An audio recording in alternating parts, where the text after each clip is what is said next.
best bet is truth. But that doesn't necessarily mean that's always going to do the trick, right? I mean, sometimes you go fight a dragon and it eats you.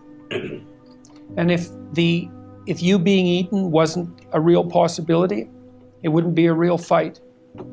I had one client in particular who was undergoing a particularly vicious divorce with someone who was really seriously inclined to take him out and would do pretty much everything at her disposal to do so. And I strategized with him for about 3 years.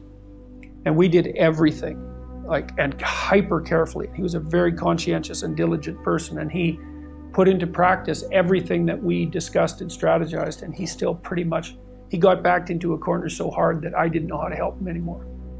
So I would say, however, that he was a very truthful person throughout that, and one thing he did do was, part of it was a custody battle, and he did manage, despite his decline in consequence of being repeatedly cornered, I would say, he did manage to establish what I think was a lasting relationship with his kids. So he might have got enough out of what he did to justify it, even though the whole landscape was pretty awful. I think that not lying is your best bet, but life is hard and people get run over, and it doesn't necessarily mean that you're going to emerge in any obvious sense triumphant.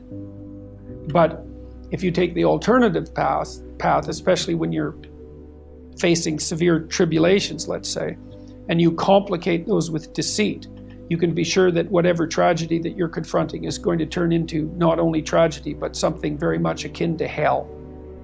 And so you might be able to at least minimize the degree of suffering, even if you can't overcome it or transcend it. And that's something,